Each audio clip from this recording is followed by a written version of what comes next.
cordial saludo para todos. Bienvenidos a nuestro video. El trabajo se desarrolló con la asesoría del ingeniero Luis Carlos Sarmiento de la asignatura Procesos Cognitivos. Mi nombre es Jaime Humberto Quinche, estudiante de segundo semestre de la Maestría en Tecnologías de la Información aplicadas a la educación de la Universidad Pedagógica Nacional. La presentación del artículo, las oscilaciones corticales de baja frecuencia se arrastran a subumbral de estímulos auditivos rítmicos. El artículo hace parte de la investigación Comportamiento Cognitivo del periódico de neurociencia J. Neurosky, publicado en el año 2017. El entorno está lleno de señales rítmicamente estructuradas que el sistema nervioso puede explotar para el procesamiento de la información. Por lo tanto, es importante comprender cómo el cerebro procesa tales características regulares y temporalmente estructuradas de los estímulos externos. Aquí reportamos la alineación de la actividad oscilatoria del cerebro que fluctúa lentamente a la estructura rítmica externa antes de su detección conductual. Estos resultados indican que la alineación de fase es un mecanismo general del cerebro para proceder la estructura rítmica y puede ocurrir sin la detección perceptual de esta estructura temporal. La incorporación de la actividad neuronal a las regularidades temporales en el entorno mejora el procesamiento neuronal alineando las fases de despolarización, alta excitabilidad de las oscilaciones continuas con el tiempo de llegada de los eventos relevantes para la tarea. Dado que estas fases corresponden a los periodos de alta excitabilidad neuronal, las entradas más débiles pueden provocar potenciales de acción y por lo tanto este mecanismo puede facilitar el procesamiento de la información. Se ha informado repetidamente que la sensibilidad perceptiva varía sistemáticamente como una función de la fase de baja frecuencia y que las regularidades temporales rítmicas dentro de un estímulo conllevan beneficios conductuales. En un estudio previo presentamos a los participantes secuencias de tonos auditivos que eran rítmicos o aleatorios. Los tonos estaban inicialmente por debajo del umbral de detección perceptual. En el transcurso de la prueba, la intensidad aumentó gradualmente y los participantes indicaron cuándo comenzaron a escuchar los sonidos. Se demostró que el ritmo tiene un efecto beneficioso en la percepción incluso cuando la secuencia de sonido que transmite el ritmo se presenta por debajo del umbral de percepción. Esto sugiere que la información temporal se extrae y se explora incluso cuando una secuencia no es perceptible. Sin embargo, es una pregunta abierta si este patrón de sonido rítmico inaudible también provoca el arrastre neuronal. Esto es una pregunta clave ya que disecciona la conexión mecánica entre la percepción abierta y el arrastre. Por un lado, puede ser que un flujo debe ser perceptible para que el sistema auditivo lo identifique. Por otro lado, es posible que las corrientes auditivas que tienen características rítmicas apropiadas sean inherentes salientes, independientemente si son perceptibles o no. Si esto último es cierto, la percepción abierta de una estructura rítmica no es un requisito previo para el arrastre. Para responder a esta pregunta, realizamos un estudio de comportamiento análogo mientras recogíamos datos de dos experimentos usando magnetoencefalografía y electrocorticografía. Esto nos permitió comparar las respuestas neuronales a secuencias de sonidos rítmicos y aleatorios cuando los estímulos estaban por encima o por debajo de los umbrales de detección perceptual.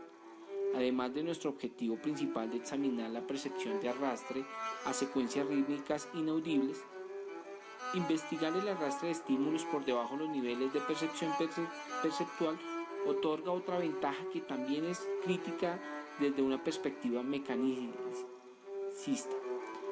Consecuentemente, es difícil determinar si estos efectos son impulsados puramente por las respuestas evocadas o también están influenciados por la alineación de las oscilaciones en curso con la estructura de entrada. Los estímulos de baja intensidad por debajo de los umbrales de detección perceptual producen poca o ninguna respuesta evocada. Si estos sonidos de baja intensidad muestran un fuerte intertrial coherencia a la velocidad de repetición sin respuestas evocadas detectables, El arrastre neuronal de las oscilaciones en curso podría desvincularse de las respuestas evocadas directas.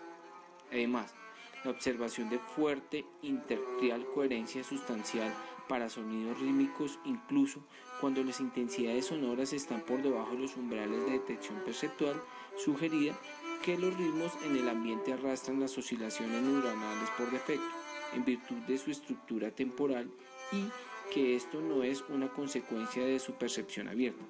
Por lo tanto, este enfoque experimental tiene el potencial de arrojar luz sobre el mecanismo neuronal, involucrando en la percepción y el procesamiento de las regularidades temporales en nuestro entorno. Para el experimento se trabajó con 17 participantes, de los cuales completaron el experimento magnetoencefalografía con un rango entre 23 y 37 años, con una edad promedio de 27 años, de los cuales 7 eran hombres. Todos tenían una visión normal o corregida a la normalidad y dieron su consentimiento informado por escrito. Los participantes recibieron una compensación monetaria. El estudio fue aprobado por el Comité de la Universidad de Nueva York sobre actividades que involucran sujetos humanos, y la aprobación ética fue proporcionada por la Junta de Revisión Institucional del Instituto Feinstein de Investigación Médica, y el consentimiento fue informado antes del experimento. Los datos de un participante se excluyeron de los análisis de datos ya que no siguió las instrucciones de la tarea de comportamiento.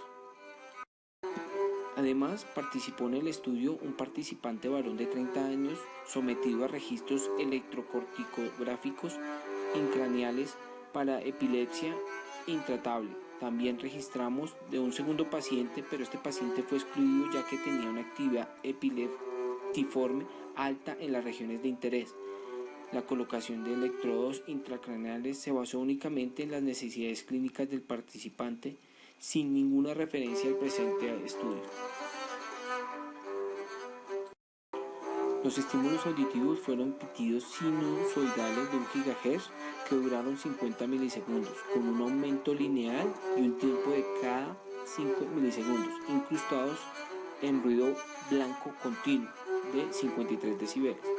El software de la presentación se usó para la entrega de estímulos. Los cambios de señal a ruido se describen a continuación. El procedimiento se basó en un localizador auditivo. Antes del experimento principal, los participantes en el experimento magnetoencefalografía se sometió a un procedimiento de localizador auditivo. Este localizador consiste en un total de 200 tonos sinusoidales, duración de 400 milisegundos, de los cuales la mitad eran de alta frecuencia, aproximadamente 1000 GHz, y otra mitad de una frecuencia baja de 200 GHz.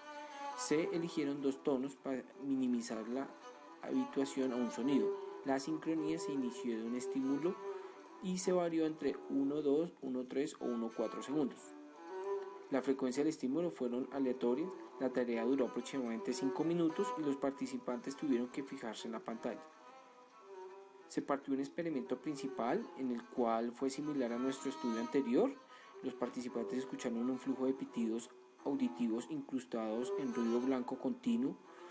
De los pitidos estaban inicialmente por debajo del umbral y la intensidad de los pitidos aumentó monótonamente durante el ensayo.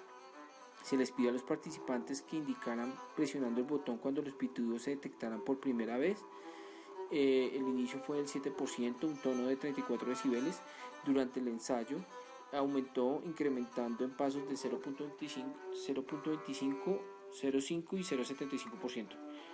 Los diferentes pasos incrementales fueron asignados al azar, a asegurarse de que la secuencia de sonidos y la duración de ensayos no fueron predecibles entre los ensayos. Los estímulos se presentaron hasta una señal a ruido de 17.5%, tono a 40 decibeles, independientemente de la respuesta del participante. Después de que el participante indicó que había escuchado un sonido, la cruz de fijación cambió de color de gris a verde y se mantuvo verde durante 5 sonidos consecutivos antes de volver a gris. Los participantes fueron instruidos explícitamente para mantener la fijación en una cruz gris en el medio de la pantalla. Los ensayos se aleatorizaron en condiciones, 20 ensayos por condición, y el experimento se dividió en 4 bloques de aproximadamente 11 minutos cada uno. Después de cada bloque, se alentó a los participantes a tomar un descanso. Se definió una prueba como un periodo completo desde el inicio del ruido blanco hasta que se presentó el último sonido. Para el análisis de comportamiento en diferentes contenedores de una señal a ruido, que van desde 0 a 2.5 hasta 17.5 a 20% en pasos de 2.5%, calculamos para cada participante y condicionamos el porcentaje de sonidos detectados. Se eliminaron los ensayos atípicos por condiciones, ensayos posteriores a más o menos 1.5 de la media.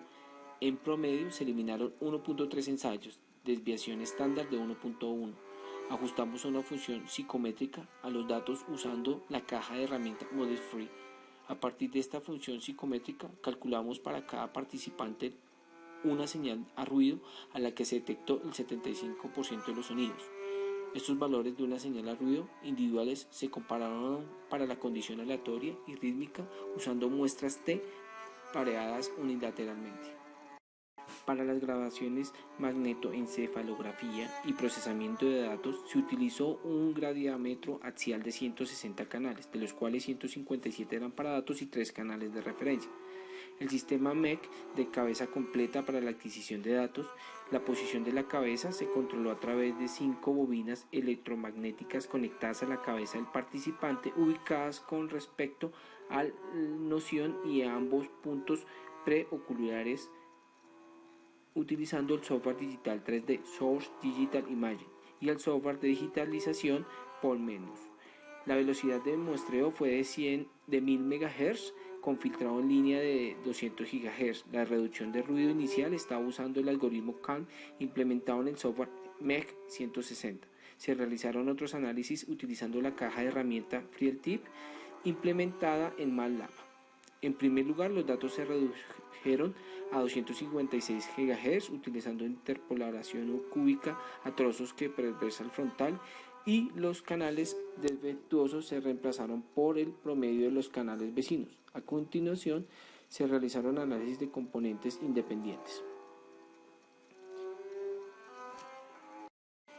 Para el análisis usaron el localizador auditivo independiente para identificar los canales con la respuesta M100 más fuerte. Seleccionaron los 3 canales con la respuesta posterior más fuerte en los hemisferios izquierdo y derecho, y los promedios de estos canales se usaron para todos los análisis posteriores. Las ubicaciones de los canales identificados se ajustan a la topografía auditiva clásica del M100.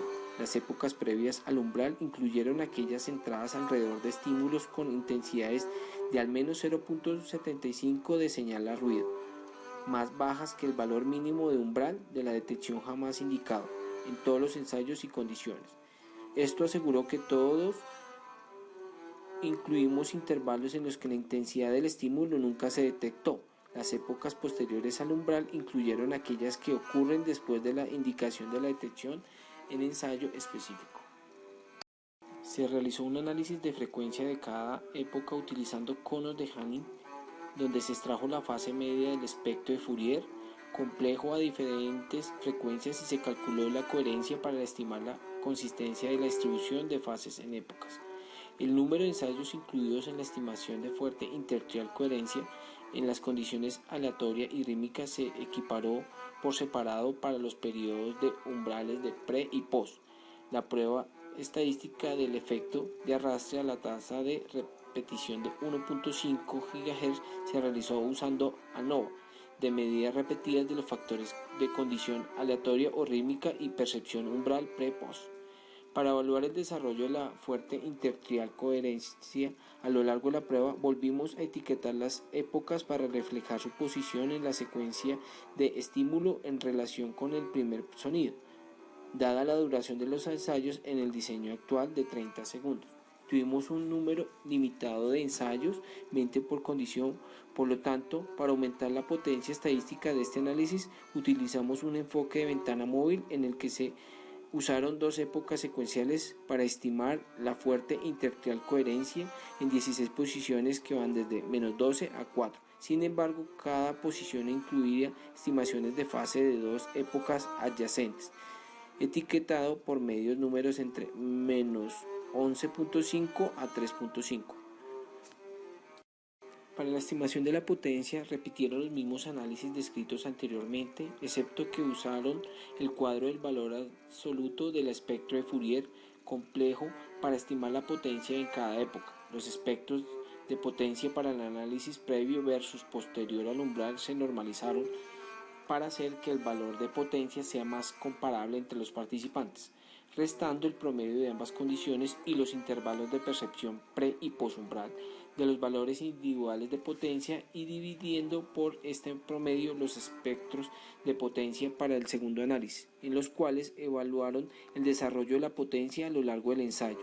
Se normalizaron restando el poder del estímulo de menos 11.5.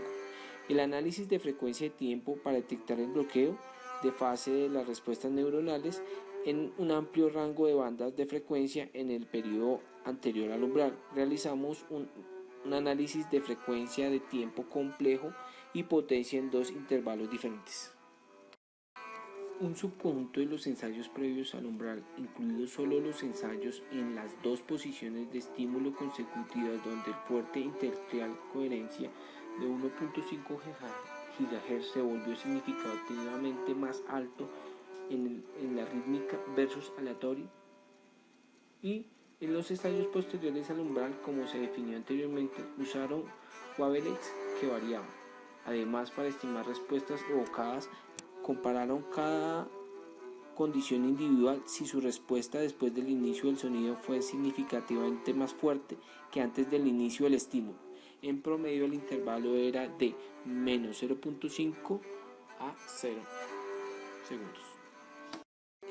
Los resultados conductuales en una prueba T mostró que los participantes detectaron el 75% de los sonidos a intensidades más bajas para las condiciones rítmicas en comparación con las aleatorias.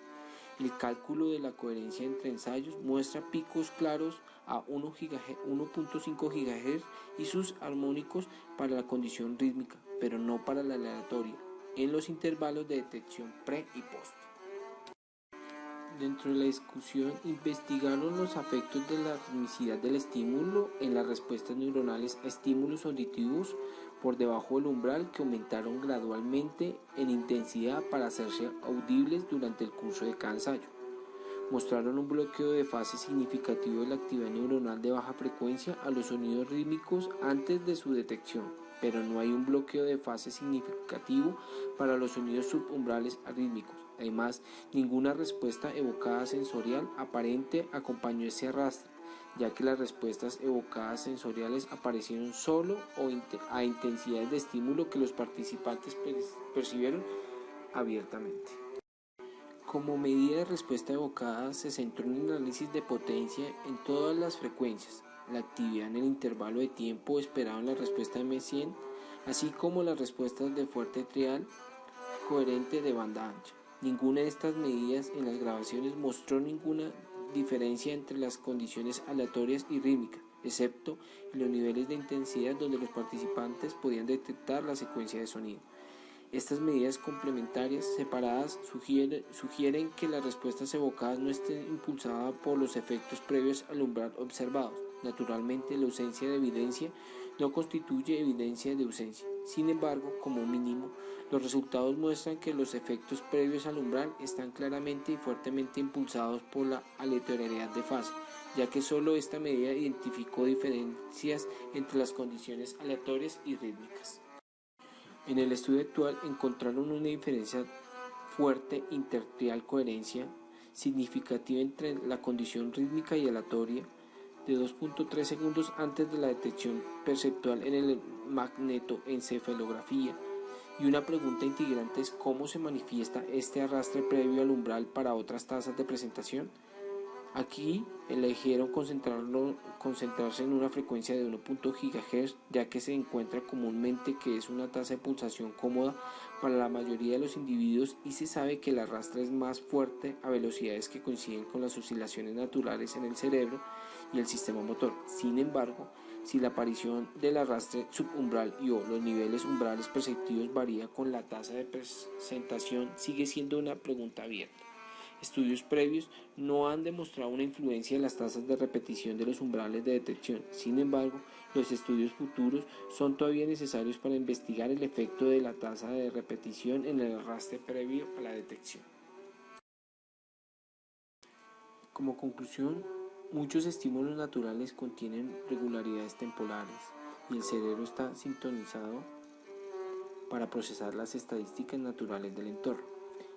El estudio mostró por parte de los investigadores que tiene implicaciones para comprender los mecanismos neuronales involucrados en la explotación de estas regularidades temporales en la ayuda del procesamiento perceptual y cognitivo. Mostraron que incluso cuando los sonidos rítmicos no se detectan conscientemente, pueden mejorar proactivamente el procesamiento posterior. Específicamente, ampliaron la evidencia que respalda la hipótesis del arrastre, que postula que la alineación de las fases neuronales excitables con la estructura temporal de los estímulos entrantes mejora el procesamiento sensorial. Los datos también respaldan el argumento de que la alineación de fase y no las respuestas sensoriales evocadas, lo que en gran medida impulsa el arrastre. Tal mecanismo tiene amplias implicaciones para comprender las fases neuronales de la percepción y la que ya enfatiza la predisposición del sistema para identificar y utilizar estadísticas temporales, el entorno para formar predicciones y finalmente facilitar el procesamiento neuronal. Con base en las pruebas realizadas por los investigadores, se pueden apreciar los resultados obtenidos adjuntos en las siguientes gráficas.